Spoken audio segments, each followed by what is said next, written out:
Magandang araw mga kabarangay. Kumusta na po kayo?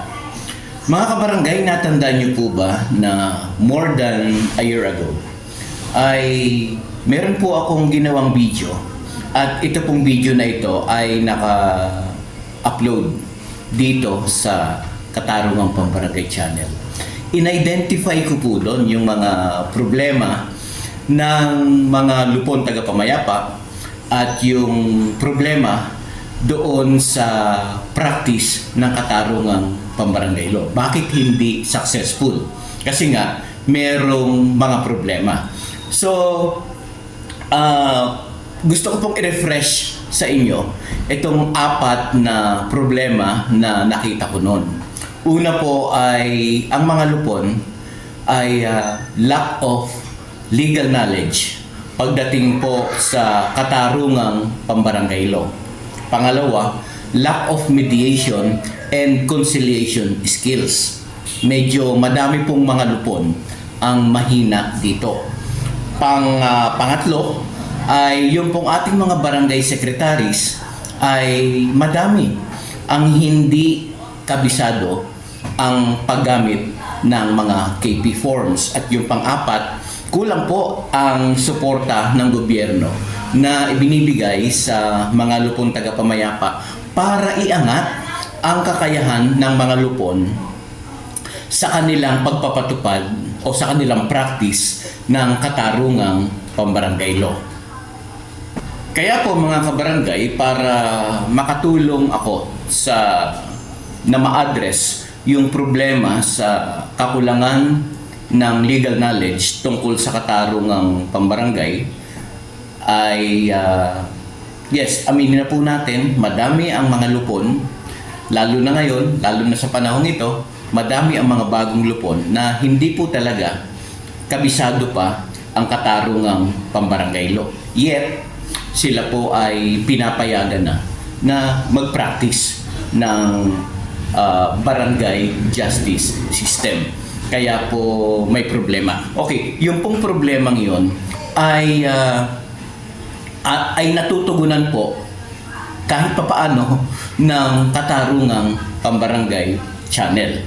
So, yun po ang aking nagiging contribution para doon sa particular na problemang yon. Yung pong pangatlong problema, yung lack of knowledge ng mga barangay secretary, hindi naman lahat, pero po madami. Yung hindi nila kabisado ang Katarungang Pambarangay forms o yung KP forms, ay meron na din po dito sa Katarungang Pambarangay Channel na papaano gamitin ang mga KP forms. Yung pong video yon ay mahigit 1 oras. Kaya po dun sa ating mga lupon secretary o barangay secretary at yun pong mga lupon members, dahil darating talaga ang pagkakataon isang araw na kayo po ay mapipiling pangkat secretary, kailangan nyo din pong malaman itong mga KP forms. Hindi po secretary lamang ng barangay ang dapat makaalam nitong KP forms, kundi dapat lahat din ang lupon, kasi baka nga isang pagkakataon kayo po ay maging miyembro ng pangkat at kayo ay mahiram bilang sekretary ng pangkat. So maganda yung alam nyo na rin po kung paano ang tamang paggamit ng KP forms. Mga kabarangay, ngayon naman sa video ito, gusto ko pong mag-share ng mga pamamaraan kung paano po mamagitan sa mga naghihidwa ang partido o kung paano tayo mag-facilitate ng isang hearing. Ito pong aking ibibigay sa inyo ay suggestion lamang, hindi ko po ipinipilit, pero maaaring makatulong po sa lahat ng mga lupon members na kakaunti pa yung kanilang experience pagdating sa pamamagitan sa mga naghihidwa ang partido.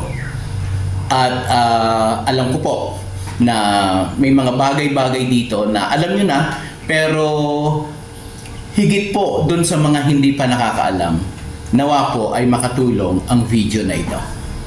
Okay, ito na po yung mga strategies for resolving conflict.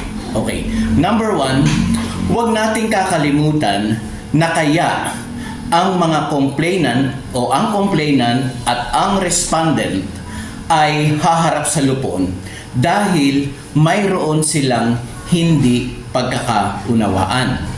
Kaya kung posible, ahead of hearing, mga kapwa ko lupon, malaman na ng lupon ang kanilang mga alalahanin o yung kanilang mga concerns. Ano yung kanilang mga pangailangan, yung mga needs na gustong matugunan at ano yung kanilang mga interest. So, ayun po ahead of time, kung posible, bago dumating yung hearing, ay malaman na po natin ano yung puno at dulo, ano yung ugat ng kanilang hindi pagkakaunawaan. Second, kung dumating na po yung araw ng paghaharap, dapat pong ipaalam sa mga partido kung ano ang mga pangunahing tuntunin o rules ng proseso ng pagkakasunduan. Mga kabarangay, nakikita niyo po ba yon? Yung nakadikit sa aming dingding. Yun po ay aming house rules. Kasi po ngayon, sa kasalukuyan, ako po ay naandito sa aming mediation center. At dito po, pinipilit namin na bago magkaroon ng pag-uusap, ipinababasa muna namin yung aming house rules para alam po nila kung paano sila kikilos dito.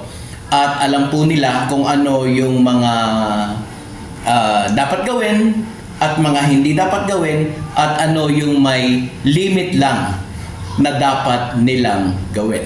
Kailangan po mga kabarangay, mga kapwa ko lupon, meron din dapat kayong ganon na house rules para makakatulong po ito para maging kumalma o maging behave yung pong ating mga naghihidwa ang partido pagdating sa ating mediation center. Kasi normal po yun yung unang pagharap talagang expect na talagang sigawan, talagang galit na galit sa unang pagharap. Given na po yun. Kaya po dapat, ulitin ko, meron kayong ganong house rules. Malaking tulong po ang maibibigay noon. Okay, para sa inyong kaalaman, ano ba yung mga nilalaman nung nakadikit na yon sa aming dingding, yung house rules? Ito po yung mga halimbawa. Nakalagay po doon, kailangan maging magalang sa pagkilos at pananalita. Kailangan pong alam ng mga partido ito. Iwasan ang mga bagay na makakagulo habang nagaganap ang usapan. Halimbawa po ay yung lagi nating daladala, yung cellphone. Kailangan yung cellphone ay naka-off o kaya ay naka-silent mode. Pangalawa, na maaaring makagulo sa pag-uusap. Yung pong mga partido, minsan sa amin experience, sa experience ko rin personally, kasama yung mga anak, yung mga batang maliliit pag mayroong hearing. So, kailangan po sa inyong house rules ay huwag magsasama ng mga minors dahil most of the time, itong mga bata ay nagiging distractions during the process. Kaya po hanggat maaari, kung may mapag-iiwanan, i-advise nyo sa ating mga naghihidwaang partido na kung ang bata ay may maiiwan sa bahay, wag na lang pong isama during the time of hearing. Pangatlo, iwasang magsalita habang mayroon pang nagsasalita. Sumunod, kailangan pong igalang ng bawat isa ang opinyon ng isa't isa. Doon po sa iwasang magsalita habang mayroong nagsasalita, kailangan ito po ay maliwanag. Kasi kung sabay-sabay na magsasalita sila, wala pong maaabot na kasunduan. Talagang magkakagulo. Kaya po, ang isa sa mga katangian ng lupon ay kailangan mahinahon. Huwag makikigalit. Hanggat maaari, huwag magpapakita ng galit. Kasi po ang mga partido ay lumapit sa atin dahil meron silang problema. Meron po akong kilala ng mga lupon na nakikisali sa galit ng mga naghihidwa ang partido. Take note, mga kapwa ko lupon, sila lang po ang nag-aaway. Hindi tayo kasali sa away nila. Sila po ay lumapit sa barangay upang humingi ng tulong. Ito po ay paalala lang. Dahil minsan nakakalimot tayo na tayo ay nakikisali sa galit ng mga tao. Always remember, mga kalupon, na sila lang po ang nag-aaway, hindi tayo kasali. Sumunod, pagtuunan ang issue. Hindi ang pagkatao ng kahidwaan o ng kabilang panig. Doon lang po tayo focus, doon lang tayo mag-deal. Ano yung issue? Huwag na nating dagdagan yung magsisiraan ng karakter. Okay? Kasi po pag nag-aaway, talagang lumalabas ang lahat ng galit. Pati yung mga hindi related sa kanilang issue ay napapasama. Kaya po kailangan sa lupon during the hearing matalas din ang pakiramdam na wala na pala sa context ng usapan itong nangyayari. Kaya po hanggat maaari ibalik po natin doon sa kung ano ang issue. Sumunod, kailangan po ay maging mahinahon. Dahil ang layunin po ng ating ng kanilang paghaharap ng proseso ay pagkakasunduan. Kung walang kahinahunan ang bawat isa, malabo pong maabot yung pagkakasunduan ng mga partido. Maging mahinahon. At yung isa pa, paghikayat sa bawat isa na mag-suggest, okay, o mag-contribute ng solusyon. Bigyan po natin sila ng pagkakataon kung ano yung kanilang nakikitang solusyon para doon sa kanilang problema. Uulitin ko mga kabarangay, hindi ko po ipinipilit na gawin nyo itong mga sinasabi ko. Sinasabi ko po ito dahil base sa aking experience, ito pong mga ganitong pamamaraan ay garantisado na nagkakaroon po, pag ginamit mo ito, magkakaroon ng magandang resulta. Okay, ano pa? Maghanap ng mga paraan kung papaano maaabot ang isang mapayapang kasunduan at humanap ng isang bagay na sinasang-ayunan ng mga partido. Hanapin niyo po yung common ground. Tukuyin ang mga bagay na mapagkakasunduan bago tugunan ang mga pagkakaiba.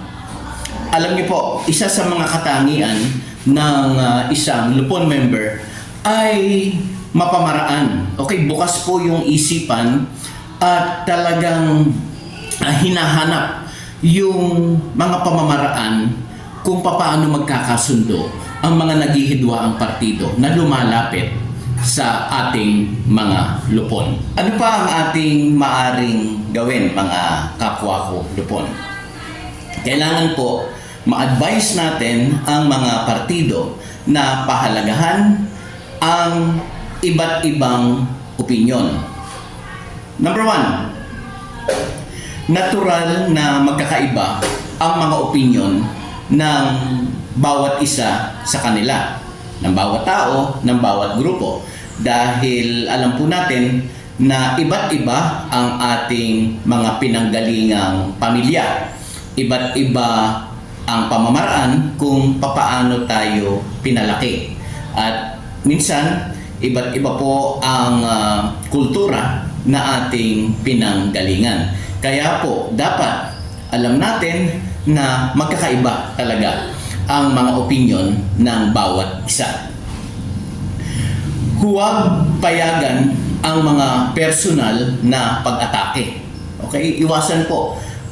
Kailangan po alisto tayong mga lupon na huwag baka mga personal na ang atake during the hearing hindi pa natin napapansin. Kailangan po at tayo po ay alert dun sa mga bagay na yon.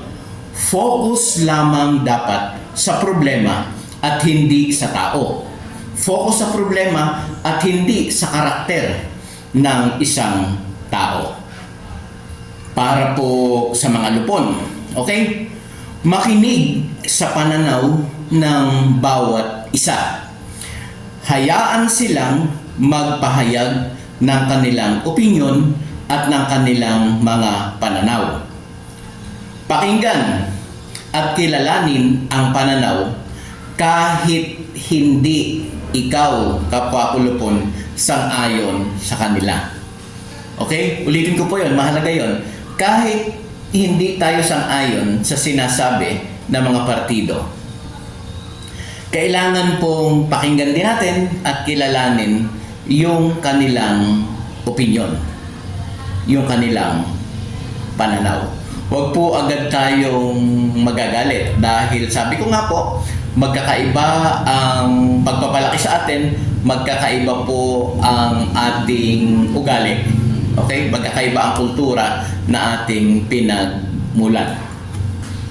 Sumunod, kailangang tukuyin ang problema o hindi pagkakaunawaan na mas maaga. Ito po yung sinasabi ko kanina, na ahead of the hearing, kung kaya, kung posible, kailangan pong matukoy na natin kung ano yung pinagmumulan ng kanilang hindi pagkakaunawaan. Para pagdating sa dito, sa ganito, sa mediation center, handa na po tayo. At kung tayo ay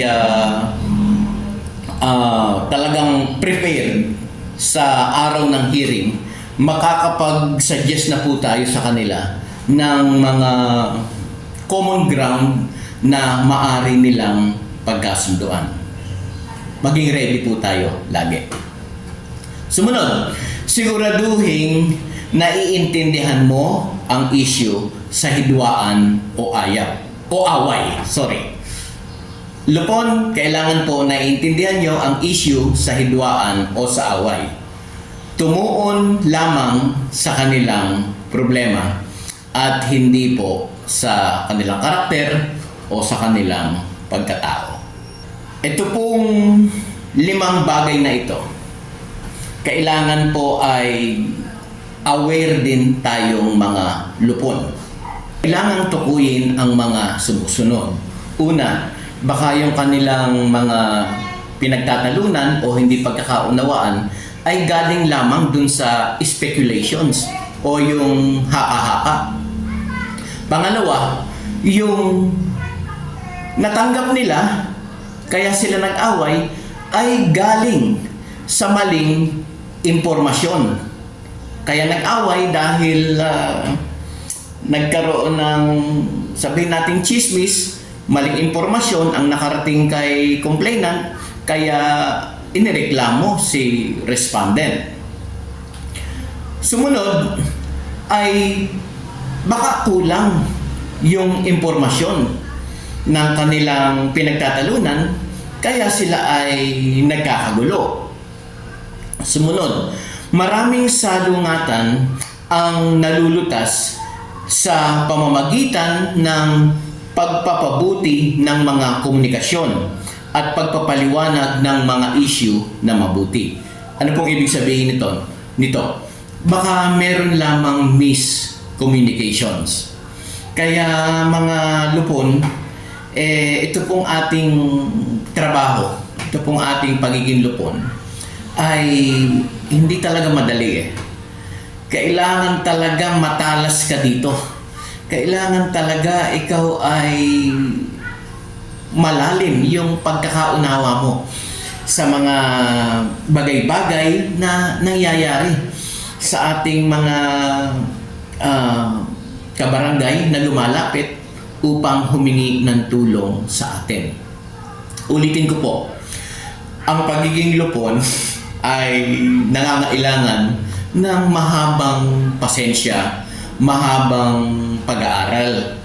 At sana po itong aking video ito, sabi ko nga kanina, ay magkaroon ng makatulong sa bawat isa na sa ngayon pa lang ay nagsisimula na bilang isang lupon member. Kasi po hindi naman talaga sapat lang na alam mo ang katarungang pambarangay law, alam mo ang IRR nito.